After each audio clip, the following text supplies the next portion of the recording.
Hai, apa kabar semua? Bismillahirrahmanirrahim. Assalamualaikum warahmatullahi wabarakatuh. Dan salam terus berkongsi. Jom kita belajar Bahasa Melayu tahun 6, Sekolah Jenis Kebangsaan. Baiklah, kali ini kita akan belajar tema yang ketujuh, iaitu indahnya warisan kita. Dan kita akan belajar unit yang ke-19, iaitu merdunya alunan. Jadi adik-adik sekalian bolehlah merujuk buku teks Bahasa Melayu tahun 6, Sekolah Jenis Kebangsaan pada muka surat 99. Baiklah, kita lihat standard kandungan yang kita akan belajar kali ini ialah 3.3, iaitu membina dan menulis perkataan, frasa dan ayat dengan betul. Seterusnya, standard pembelajaran pula yang kita akan belajar kali ini juga merupakan kandungan asas dalam dokumen penjajaran kurikulum versi 2.0 bagi subjek Bahasa Melayu tahun 6, Sekolah Jenis Kebangsaan, iaitu 3.3.3 membina dan menulis jawapan secara kritis dan kreatif dengan betul. Seterusnya, objektif pembelajaran pula yang kita ingin capai dalam pembelajaran kali ini ialah murid-murid dapat menulis jawapan pemahaman dengan betul berdasarkan teks. Baiklah, jom kita baca bersama-sama petikan yang bertajuk Kisah Penggesek Erhu. Encik Gan, bapa saudara Jan Hui. Beliau penggesek Erhu tersohor di tanah air. Beliau sering diundang untuk mengadakan persembahan kebudayaan sama ada di dalam negara maupun di luar negara. Pada suatu malam, sedang beliau bersiap sedia untuk membuat persembahan, beliau terpandang akan seseorang yang amat dikenalinya suatu ketika dahulu. Cikgu Ming, bekas guru muzikku, bisik hati Encik Gan. Secara tiba-tiba, peristiwa yang berlaku kira-kira 30 tahun yang lalu menerjah ingatannya. Ketika itu, dia masih di bangku sekolah rendah. Kamu tahu nama alat muzik ini? Tanya Cikgu Ming seraya menunjukkan sekeping gambar kepada Gan. Tak tahu, Cikgu, jawab Gan jujur. Nama alat muzik ini erhu, bukan tak tahu, balas Cikgu Ming sambil bergurau. Gurauan itu membuatkan rakan-rakan Gan ketawa terbahak-bahak. Gan malu tersipu-sipu. Namun begitu, dia tidak menyimpan perasaan marah terhadap gurunya itu. Sebaliknya, gurauan tersebut telah membakar semangatnya.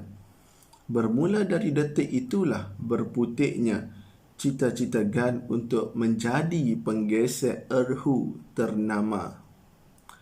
Baiklah, berdasarkan petikan ini, jom kita jawab bersama-sama beberapa soalan pemahaman yang kita perlu cari jawapan berdasarkan petikan ini.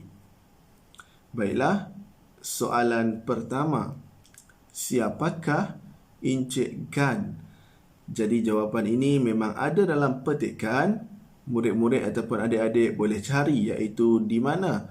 Pada perenggan pertama, baris yang pertama, iaitu bapa saudara Jan Hui.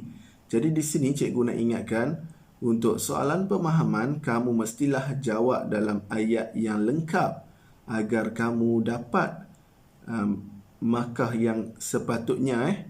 Jadi untuk dapat markah penuh dalam setiap soalan pemahaman, kamu mesti menjawab menggunakan ayat yang lengkap. Seterusnya, soalan kedua, apakah yang dilakukan oleh rakan-rakan GAN? Soalan ini pun ada jawapan dalam petikan juga, iaitu jawapannya berada di perenggan yang ketujuh, baris yang kedua, iaitu ketawa terbahak-bahak. Ingat, mesti jawab dalam ayat yang lengkap. Tidak boleh terus tulis ketawa terbahak-bahak, jadi akan memberi kesan untuk markah kamu nanti. Seterusnya, soalan nombor 3. Wajarkah tindakan mereka? Jelaskan. Maksudnya, soalan ini bertanya, adakah rakan-rakan GAN ketawa kepada GAN patut atau tidak? Maksudnya sesuai ataupun tidak mereka berbuat sedemikian. Jadi kalau jawapan ini bergantung kepada kamu. Jika kamu jawab wajar, kamu nyatakan alasan kenapa wajar. Kalau kamu pilih tidak wajar, nyatakan alasan. Soalan ini tidak ada jawapan dalam petikan. Ini kamu perlu beri pandangan kamu sendiri. Baik, ini contoh jawapan cikgu. Cikgu kata tidak wajar. Kenapa? Yang pertama, mungkin akan menyebabkan GAN berasa malu. Yang kedua, menyebabkan GAN hilang keyakinan diri untuk jawab soalan dan sebagainya. Ini jawapan cikgu sendiri. Jadi apa-apa saja jawapan kamu yang sesuai dan logik boleh diterima untuk soalan yang ketiga ini. Baiklah, soalan nombor 4. Mengapakah GAN tidak menyimpan perasaan marah terhadap gurunya? Soalan ini pun tidak ada jawapan dalam petikan. Jadi kamu perlu nyatakan ataupun berikan jawapan yang sesuai berdasarkan pandangan kamu. Baik, ini contoh jawapan cikgu. Yang pertama, GAN tidak menyimpan perasaan marah terhadap gurunya kerana mungkin dia menghormati guru. Kemudian yang nombor 2 juga, GAN tu menjadikan peristiwa tersebut sebagai pembakar semangat. Ini contoh jawapan cikgu. Jadi apa-apa saja jawapan kamu yang sesuai dan logik boleh diterima. Soalan yang seterusnya, soalan yang kelima. Bagaimanakah alat muzik tradisional seperti erhu dapat dipopularkan di negara kita? Soalan ini pun tidak ada jawapan dalam petikan.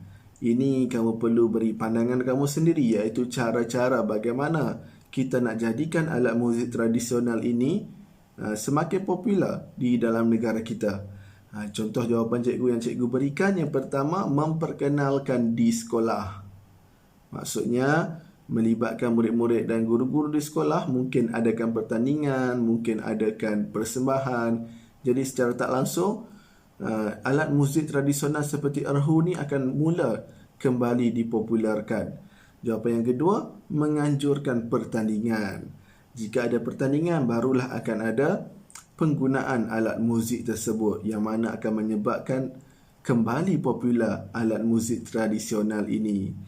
Baiklah, itu sahaja pembelajaran kita untuk kali ini. Diharapkan apa yang kita belajar kali ini memberi manfaat dan yang paling penting mampu membantu kamu meningkatkan penguasaan dalam subjek Bahasa Melayu. Jadi semoga kita berjumpa lagi dalam pembelajaran yang akan datang. Sekian, wabillahi taufiq wal hidayah. Assalamualaikum warahmatullahi wabarakatuh. Bye-bye.